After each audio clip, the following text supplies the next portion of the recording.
Bonjour à tous, aujourd'hui je vais laisser la parole à Christine Douaigne qui est joaillère et gémologue qui crée donc des pièces sur mesure pour ses clients mais qui est aussi enseignante en gémologie et en joaillerie.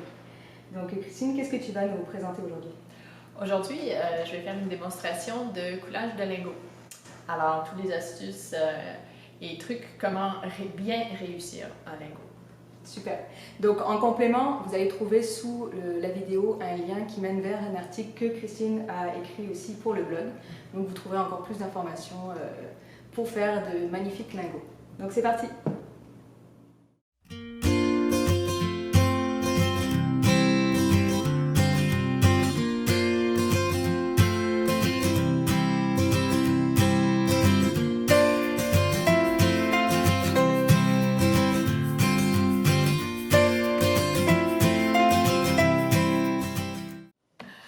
Alors bonjour, on est là pour faire un lingot. Je vais expliquer l'équipement qu'on a ici. On a la lingotière, qui est notre moule en acier ajustable pour les plaques et aussi pour les filerons. Aujourd'hui, j'ai décidé qu'on fera une plaque à peu près 2 cm de large. On a un 35 g de métal en grain et avec des retailles aussi, à peu près moitié-moitié, ça se coule très bien.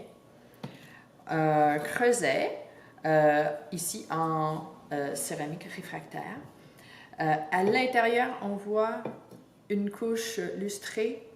C'est le borax, acide borique, qui recouvre l'intérieur du creuset, qui aide à nettoyer le métal pendant que c'est en fusion et le garder propre, mais aussi qui permet le métal de couler, de bien couler, de ne pas coller après le creuset.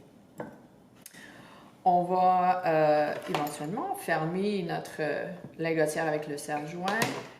On a nos pinces pour récupérer le lingot, nos lunettes de sécurité pour protéger les yeux, des gants et un bol d'eau, un contenant d'eau pour la trempe à la fin. Tout ça se fait sur une surface de briques réfractaires qui protège notre surface de travail, l'établi. Alors, on va premièrement préparer la lingotière. Ici, je m'installe avec la lingotière ouverte et je vais prendre mon chalumeau. Je vais l'allumer.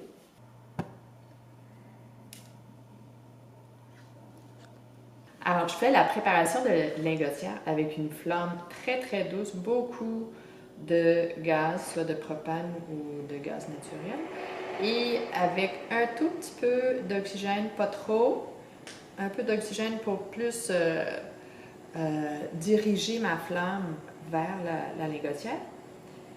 Et on devrait voir la suie apparaître. On touche avec le bout de la flamme.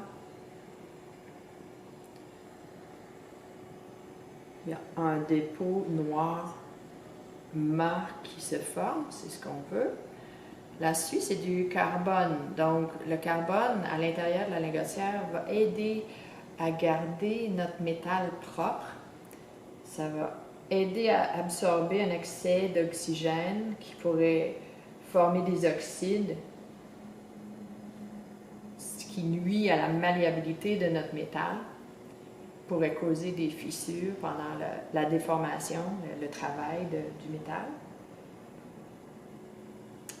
Alors voilà, une bonne couche, et c'est ce qu'on a besoin. Je vais faire l'autre moitié.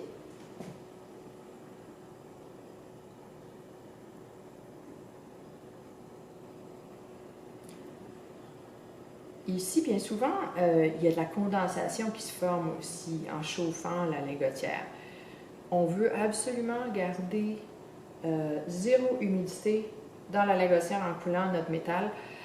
S'il y a de l'eau ou de la condensation qui se forme, avec le métal en fusion qui coule dans la lingotière, l'eau prend expansion, ça vaporise, prend expansion et cause une texture sur le lingot, ce qu'on ne veut pas. Ça pourrait être problématique. Alors voilà. OK, c'est bon. Alors, on est prêt à assembler On met les gants pour ne pas se brûler. On règle la largeur de l'ouverture qu'on aimerait avoir et on pourrait même le mesurer avec un pied à coulisse. Je sais que je veux à peu près 2 cm, alors c'est pas compliqué. Et on serre le serre-joint au minimum. On veut que ça soit facile à ouvrir quand le tout est chaud, une fois qu'on a coulé le métal. Alors, serrez pas trop. Avec la chaleur, ça tout prend expansion et ça va se resserrer de toute façon. Alors, on est prêt pour chauffer le creuset. Là, je garde un gant en tout temps pour être plus prête à enlever le serre-joint et sortir le lingot de la lingotière. Alors, je reprends mon chalumeau et je vais régler une belle grosse flamme. Mais tiens, bonne idée, je vais mettre mes lunettes d'abord de protection. Et ici, on voudrait des flammes, une flamme réducteur pour avoir le moins d'oxygène que possible dans le métal, qu'il y a le moins d'oxygène possible que le métal va absorber. Neutre et oxydante.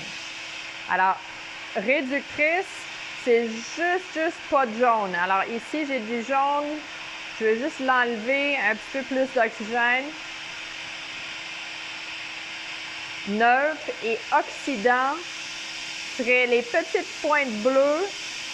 Très petites, ça c'est beaucoup de pression, très grande chaleur.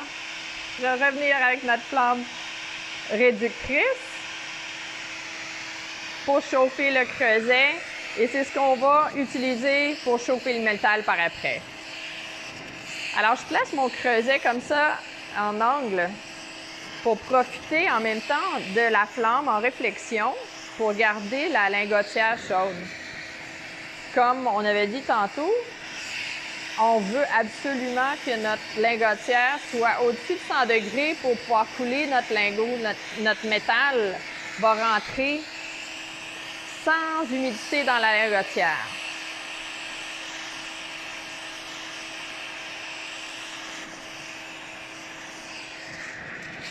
Alors, je chauffe, dépendamment de la quantité de métal que j'ai, 1 à 2 minutes.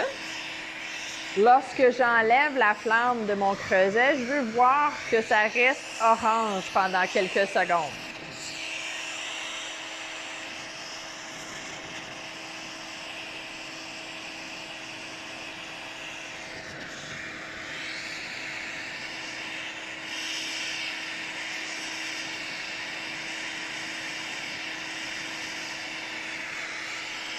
Voilà, je teste. Là, je serai prête à mettre mon métal. Une fois que le métal est dans le creuset, j'enlève jamais ma flamme. Ma flamme sert à protéger le métal contre l'absorption d'oxygène de l'air. Alors, ça fait comme un environnement contrôlé de cette façon.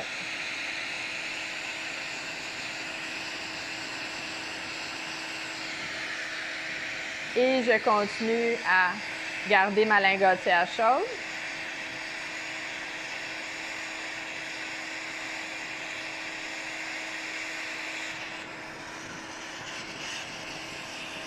Là, dès que je vois que mon métal rentre vraiment en fusion, je vais commencer à m'installer, à me mettre en place pour la couler. Je veux quand même tester mon métal, voir que ça bouge bien, comme du mercure, partout dans le creuset. Aussitôt que c'est prêt, je me mets en place. 1, 2, 3 et on coule. En suivant le métal avec la flamme.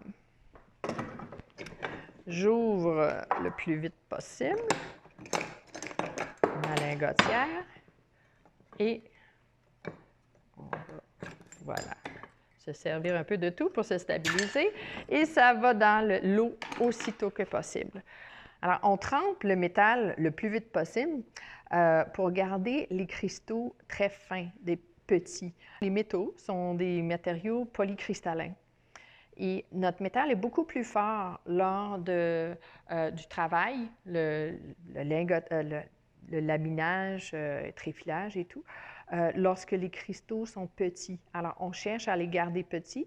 La croissance des cristaux se font avec la chaleur.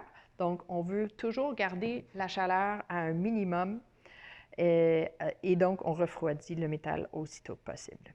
Alors, voici nos lingots. J'en ai préparé deux. Ici, à ma gauche, j'ai le lingot que j'ai coulé à la bonne température. On ne voit pas de cristaux, c'est une surface mate. Par contre, j'ai une petite rayure ici, une petite marque de ma pince quand je l'ai sorti de la lingotière. À ma droite, j'ai coulé un lingot ici trop chaud. Je ne sais pas si vous voyez, il y a une texture givrée en surface. Alors, les cristaux sont visibles à l'œil nu. C'est très, très gros. Ça descend, ça baisse la durabilité du métal. Alors, c'est plus problématique au niveau des fissures, des formations de fissures. C'est avec la déformation du métal, c'est plus fragile. Alors, on veut éviter de surchauffer, justement, pour éviter ces gros grains.